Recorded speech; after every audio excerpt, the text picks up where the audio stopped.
मध्य प्रदेश में बन रहे सलीमनाबाद टनल को प्रदेश की सबसे महत्वाकांक्षी सिंचाई परियोजना में गिना जा रहा है।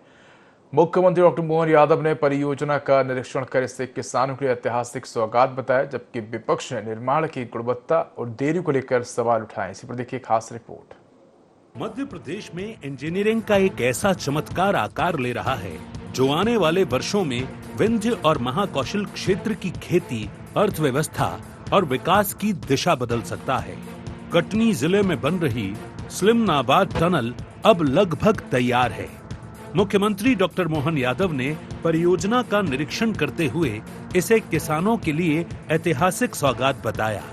इस परियोजना से कटनी, मैहर, सतना, रीवा और पन्ना सहित आसपास के 1450 गांवों की 2.45 लाख हेक्टेयर भूमि को स्थायी सिंचाई का लाभ मिलेगा।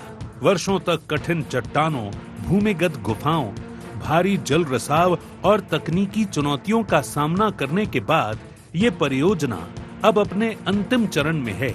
सरकार का दावा है कि इसके पूरा होने से न सिर्फ सिंचाई का रकबा बढ़ेगा, बल्कि किसानों की आय, पेयजल व्यवस्था और पूरे विंध्य बुंदेलखंड क्षेत्र के विकास को भी नई रफ्तार मिलेगी।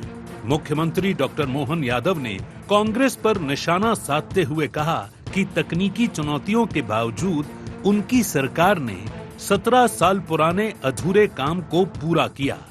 उन्होंने दावा किया कि 55 वर्षों के कांग्रेस के शासन में इच्छा शक्ति के अभाव के चलते प्रदेश का सिंचाई रकबा केवल 7 लाख हेक्टेयर तक ही पहुंच पाया था। क्या हमारी सरकार के बनने के बाद, वैसे तो मध्य प्रदेश में 1956 से लगा करके 2002-3 तक कांग्रेस के 55 साल के शासनकाल में केवल 7.5 लाख हेक्टेयर सिंचाई का रकबा था।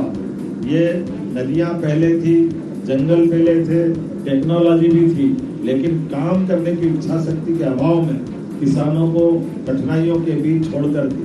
सरकारें बनती रही, लेकिन सरकारें किसान की बेहतरी के लिए काम नहीं करती थी। मुख्य टनल और ओपन कट नहर का निर्माण 100% पूरा। 1450 गांवों की 2.45 लाख हेक्टेयर भूमि में होगी सिंचाई। कटनी, मैहर, सतना, रीवा और पन्ना होंगे लाभान्वित। मैहर की 54,227 हेक्टेयर, सतना की 1,04,970 हेक्टेयर भूमि सिंचित, रीवा की 3,532 हेक्टेयर, पन्ना की 448 हेक्टेयर भूमि होगी सिंचित।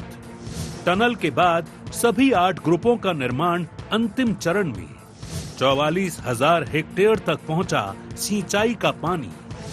दिसंबर 2026 तक 87,433 हेक्टेयर में होगी सिंचाई। दिसंबर 2027 तक 1.54 लाख हेक्टेयर भूमि में होगी सिंचाई। एक ओर सरकार सलीमनाबाद टनल को प्रदेश के विकास का नया अध्याय बता रही है, तो वहीं दूसरी ओर विपक्ष इन दावों पर तंज कसती नजर आ रही है। कांग्रेस का कहना है कि विकास परियोजनाओं के साथ निर्माण की गुणवत्ता और समय सीमा का पालन भी उतना ही जरूरी है। वहीं भाजपा का आरोप है कि कांग्रेस हमेशा विकास कार्यों का विरोध करती रही है। भारतीय जनता पार्टी जो है ये पट्टी बांध के दुनिया देखने की कोशिश करती है। ऐसी जो है 50 सुरंगें बनी हुई हैं भारत में, ये सब कांग्रेस नहीं बनाई है। और ये जो सुरंग बनी है ये भी कांग्रेस के जमाने में ही स्वीकृत जो है वर्गीय अपवर्तन योजना का हिस्सा है। तो इसमें बीजेपी ने क्या कर दिया? ये जो है उसी की योजना का अगला पार्ट है। इसमें बड़ा कौन सा तीर मार रही है सरकार? निश्चित ही ये मध्य प्रदेश के इतिहास में एक बहुत बड़ा ऐतिहासिक कदम है। लाखों लोगों के जीवन में आमूल-चूल परिवर्तन इस सुरंग से आएगा और इसका फायदा उस पूरे क्षेत्र को मिलेगा। कांग्रेस का चरित्र रहा है कि विकासोन्मुखी और जनता की हितैषी योजनाओं को लंबित करने का। आज जब सरकार में नहीं और विपक्ष में है तो अड़ंगाड़ आने का काम करते हैं, लेकिन हम विकास के लिए प्रतिबद्ध हैं। डॉक्टर मोहन यादव जी के नेतृत्व में मध्य प्रदेश दिन दूनी रात चौगुनी तरक्की करेगा। करीब 12 किलोमीटर लंबी सलीमनाबाद टनल अब अपने अंतिम पड़ाव पर है और इसे मध्य प्रदेश की सबसे महत्वाकांक्षी सिंचाई परियोजनाओं में गिना जा रहा है। सरकार का दावा है कि इसके पूरा होने से विंध्य, महाकौशल और बुंदेलखंड क्षेत्र के लाखों किसानों को स्थायी सिंचाई का लाभ मिलेगा और क्षेत्र के विकास को नई गति मिलेगी। वहीं विपक्ष निर्माण की गुणवत्ता और परियोजना में हुई देरी को लेकर सवाल उठा रहा है। अब सभी की निगाहें इस बात पर होंगी कि परियोजना पूरी तरह शुरू होने के बाद इसके दावे जमीनी स्तर पर कितने प्रभावी साबित होते हैं। Bureau report IND 24।